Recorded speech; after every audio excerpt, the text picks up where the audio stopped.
तो यार सम्राट पृथ्वीराज पे जो मूवी आई है ना, उस पे मैं बात तो करूँगा ही, लेकिन पहले मैं डिस्क्लेमर दे दे रहा हूँ कि इस पे कोई स्पॉइलर नहीं होगा। तो इसका टेंशन मत लेना। लेकिन मूवी की बात किया जाए तो मूवी जो हमने सोचा था कि पानीपत होने वाली है क्या, तो मैं वन वर्ड आंसर दूँ तो नहीं।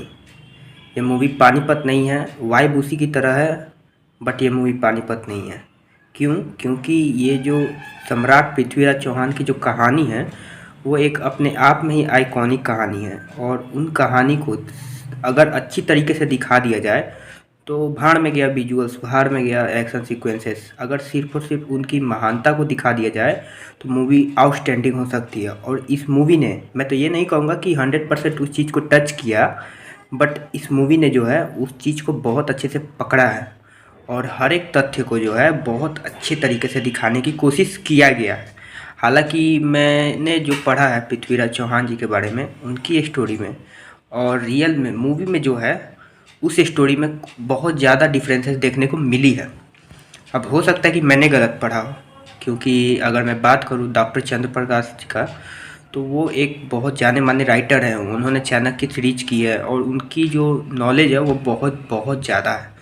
मैं पर्सनली मेरे बात किया तो मैं मुझसे तो बहुत ज़्यादा है। मैं एक as a movie lover history को एक्सप्लोर करने की कोशिश करता हूँ। इसका मतलब ये नहीं है कि मैंने अभी हिस्ट्री की ज़्यादातर स्टोरी को मैंने पढ़ा है, कुछ पढ़ा है। मैंने अपने बचपन से लेकर के आज तक जो है ज़बरदस्ती का मुग़ल एम्पायर के बारे में ही पढ़ा है। और ज़बरदस्ती का मैं बोल सकता हूँ, मुझे ज़रा पर इंटरेस्ट नहीं है, क्योंकि हमेशा उसमें एक चीज़ दिखाया जाता है कि कैसे जो है वो मुग़ल जो है हमारे देश में जो है इन्वेड किए, या फिर अफ़गान जो है वो हमारे देश में इन्वेड किए, लोदी जो है वो हमारे देश में इन्वेड किए, खिलजी वंश जो है वो हमारे देश में इन्वेड किया।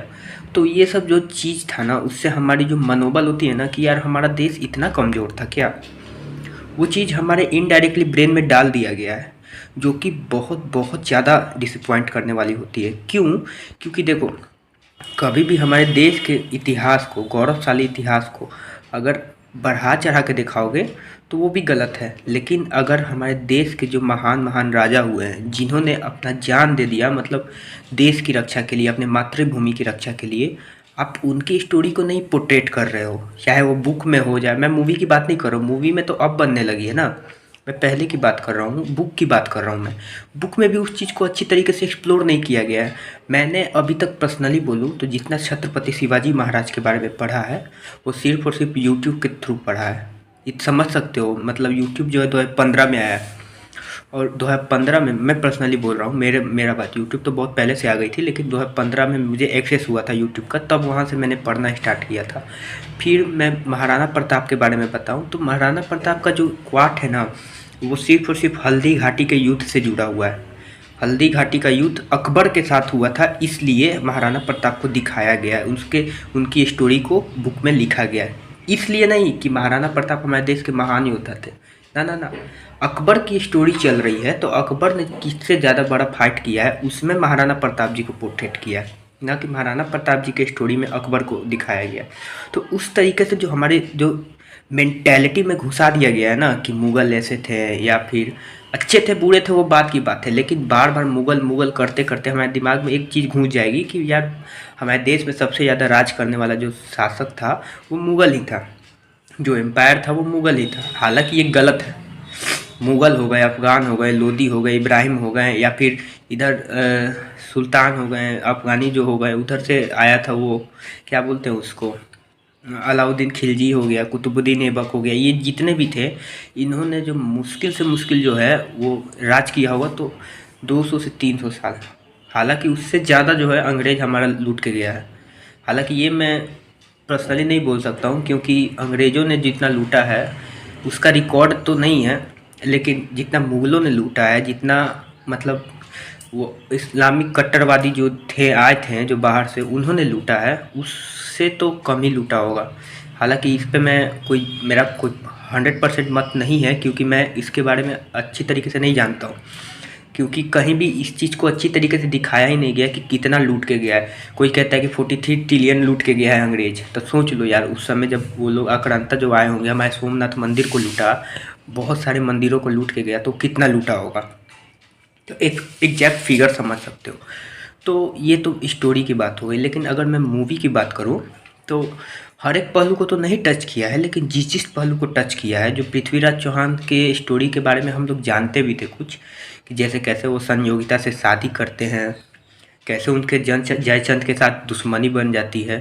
ये सब चीज़ें जो है हमने पढ़ा था, वो भी किताब के थ्रू नहीं, यूट्यूब के थ्रू पढ़ा था। हालांकि यूट्यूब पे बहुत बड़े बड़े सर हैं जो आईएएस यूपीएससी की तैयारी कराते हैं, वो लोग पढ़ाते हैं, तो उसके थ्रू हमने पढ़ा था, तो मुझे वो चीज़ समझ में आई। लेकिन जो जो चीज़ हमें नहीं पता थी वो मूवी दिखाने की कोशिश करती है, और जो मुझे बहुत पर्सनली पसंद आती है। सिनेमेटोग्राफी की बात किया जाए तो येलो स्टोन रखा गया है, जिस तरीके से ट्रेलर में देखा गया है उसी तरीके से येलो स्टोन रखा गया है। एक्शन सीक्वेंसेस में जो है वो कट है, बहुत सारी कट है, और इस ट्रेलर में भी देखने को मिला था। लेकिन इसका मतलब ये नहीं है कि मैं इस मूवी की बुराई कर रहा हूँ, क्योंकि ये मूवी बुरी नहीं है। मूवी जो चीज़ दिखाना चाहती थी वो मूवी दिखा देती है। हालांकि 100% नहीं दिखा सकती, हो सकता है सेंसर का इशू हो, मैं नहीं जानता हूँ, लेकिन 100% नहीं दिखा सकती। लेकिन जितना ये मूवी बनाई है ना, वो हमें सेटिस्फाइड तो कर देती है। तो मेरा ओवरऑल ओपिनियन अच्छा है इस मूवी को लेकर के। मैं इस मूवी को 4 आउट ऑफ 5 स्टार दूंगा। एक्टिंग की बात करूँ, अक्षय कुमार जो हैं, मुझे पहले लगा था कि यार ये बाला का कैरेक्टर तो नहीं ना पकड़ रहे हैं, धीरे धीरे जो उन्होंने हाउसफुल 4 में किया था बाला का कैरेक्टर, वो तो नहीं पकड़ रहे हैं। लेकिन जब ये मूवी देखा मुझे तो पता चला कि अक्षय कुमार नहीं, अक्षय कुमार बहुत अच्छे एक्टर हैं। और उसके बाद जो इम्प्रेस किया है मुझे वो है सोनू सूद सर। उनकी जो काम है वो भी मुझे बहुत ज़्यादा इम्प्रेस करती है। ओवरऑल कास्ट जो है वो बहुत अच्छा परफॉर्मेंस दिए है। मूवी ओवरऑल अच्छी है। अगर आप देखने की प्लानिंग कर रहे हो तो जाइए देखिए, मूवी बहुत अच्छी है। मैं इस मूवी को 4 आउट ऑफ 5 स्टार दूंगा। मिलते हैं अगले वीडियो में, तब तक के लिए बाय।